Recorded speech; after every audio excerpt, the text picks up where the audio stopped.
Hello, and welcome back to another episode of VanillaTyme. I'm Steph, and this is episode 16, I think, of Season 9. And to start off today's episode, I wanted to show off the newly renovated sub-basement? Yeah, we'll call it a sub-basement. Really, I just added some floors and carpet, but more importantly, I've added another layer to the sorter.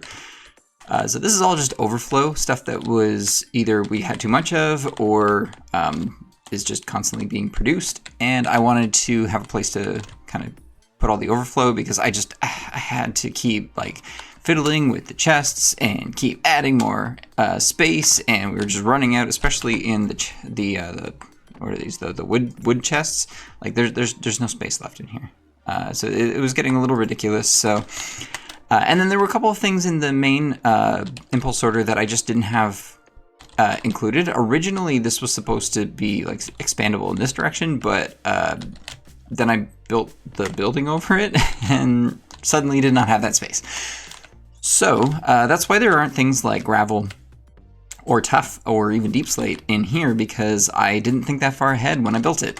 I thought I would have enough space for the little sorter here, and obviously that was woefully inadequate. So as nice as it is to have the multi-item sorter options here, there's just like I do like having like a stack of certain items. So I think over here, yeah, we've got like 2 spots for calcite and some spots for gravel, just because we do, it's nice to come in, grab a stack, and when we dump all of our stuff out, it'll fill those up first before going down to the lower sections. So this is basically just deep storage way down here, because I don't want to have to go down 3 flights of stairs just to grab a stack of andesite, for example. You know what I mean?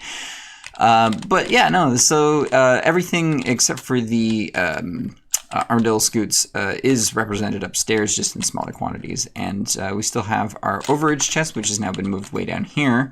As you can see, we are still getting a few things in here. That dirt I just stuck in the wrong spot, and this is just overage. And the wool goes into, well, the wool doesn't go into the storage, so we'll put that somewhere else. Yeah, so, just a little bit of work to start us off. The server sure does rain a lot, doesn't it? So as I mentioned in my last video, I wanted to upgrade the villager hall, and now we've done so. So as you can see from the inside, it's pretty much the same. I am going to get rid of this though. Yeah, I'll fix that. But yeah, I wanted to keep the inside pretty much the same as it was, aside from the roof, of course. But on the outside, it is now matching with the rest of the town. Got a little book sign up there. And it's very similar to the sheep farm, where it's kind of like a long cylinder. And we've just got those extra little pokey bits out the side just to round it out. I did move the zombie that we used for cleaning underground a little bit. You can still see him if you open the trapdoor here. There's his head, dude number 2, or dude 2, I guess.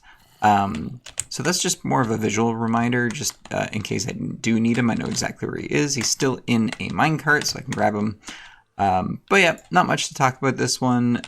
It's, same palette, same general design. I freehanded this one mostly.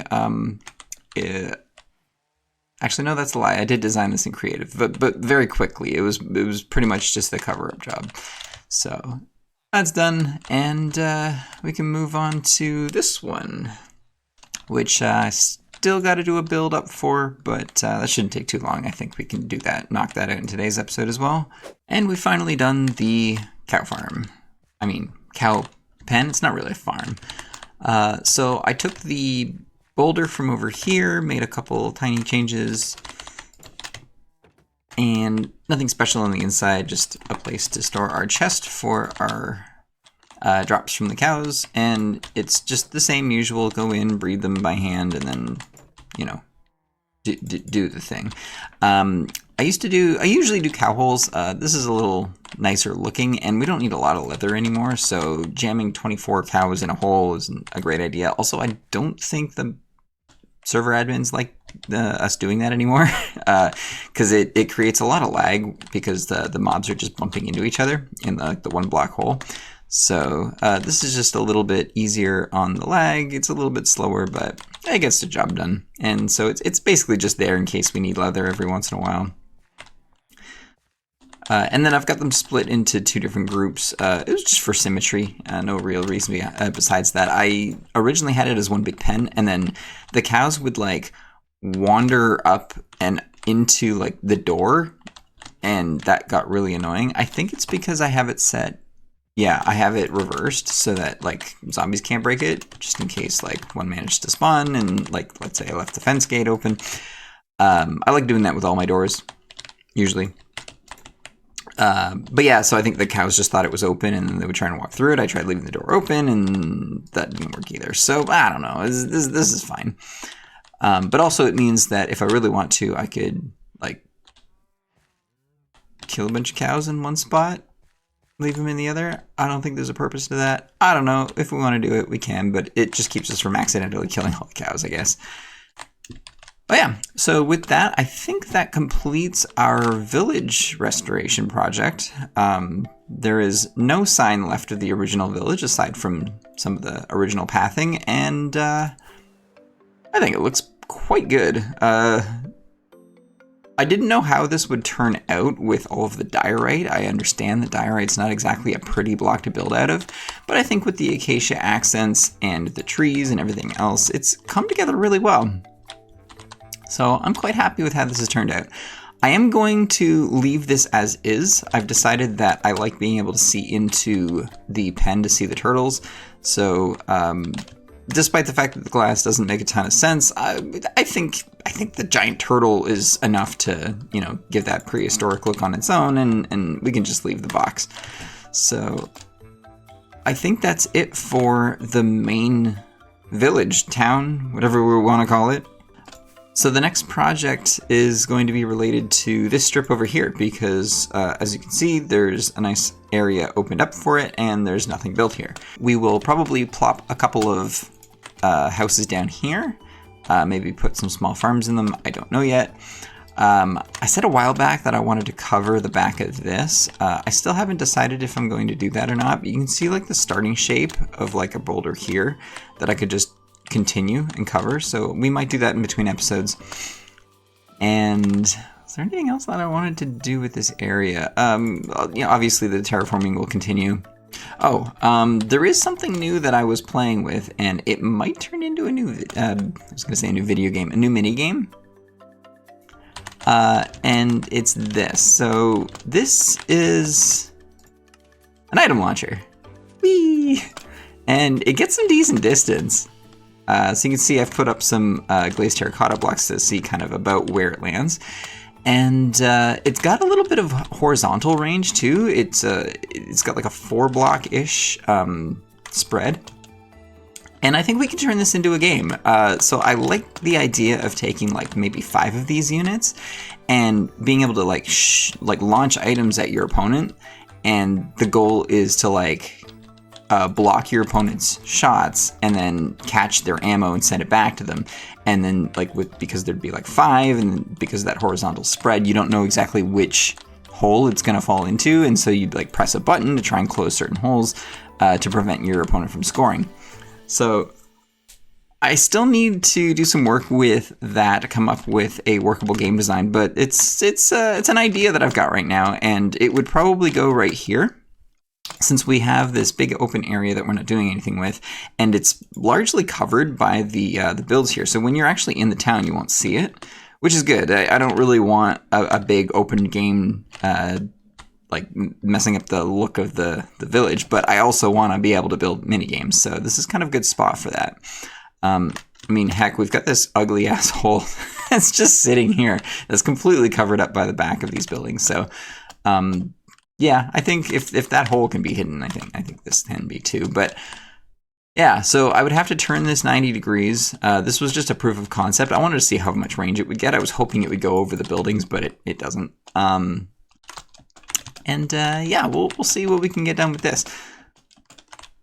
So I'm back over here in the map area making a new map. This will be map number 2 for the season, and yeah, instead of time-lapsing, I figured I'd just kind of show you a little bit of how the map generation works. So I start with a picture that I load into an app called Rebane. It's like a map art editor.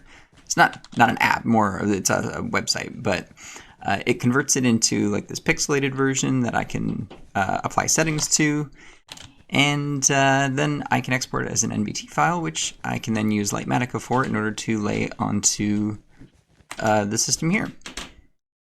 And yeah, so then I just turn my Easy Place on, which allows me to just hold the right-click button and run around. As long as I have the items in my inventory, it'll place it for me. So it's a nice quick way of creating maps, just because the carpets are pretty easy to place. And that's pretty much all there is to it. So I just kind of run around like this. Normally I do like strips, but this time I'm sticking to a couple of specific colors because I don't have quite enough of certain colors, and I'm going to have to probably craft some extras, especially red and black, which I've already started doing. So that's why we have a bunch of extra white sheep in the sheep farm or the wool farm, just to make sure that we can supplement any colors that we wind up being a little shy on. And as you can see, we are working on, yeah, Lion King. So I did have to muck with Timon's arm a little bit here. So one of the things that you can do with the Rebane pack is you can add like a texturing style. So you can do like dithering and like muck around with the noise and saturation levels and stuff, just to make sure that like the colors look right.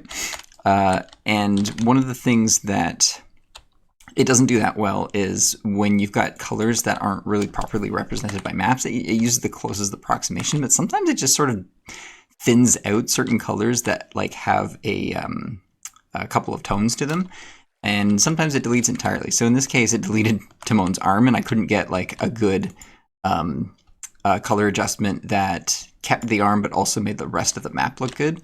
So in those cases, we fix it manually, which is fine.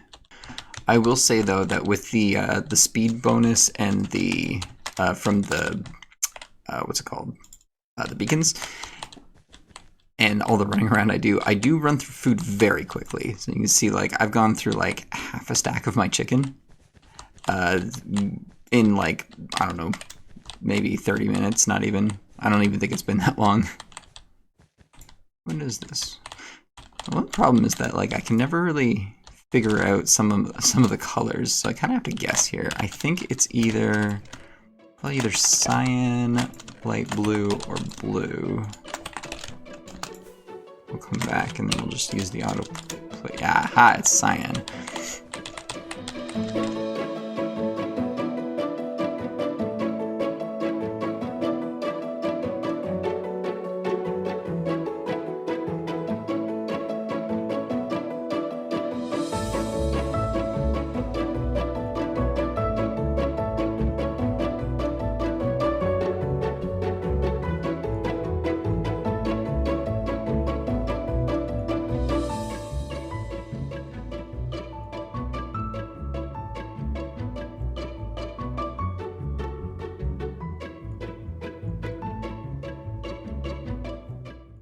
So I've completed the map, and I think it looks pretty good.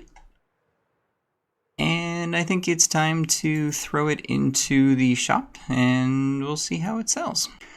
Of course, we want to make sure that we've got it named first, and I mean, obviously we keep one, right?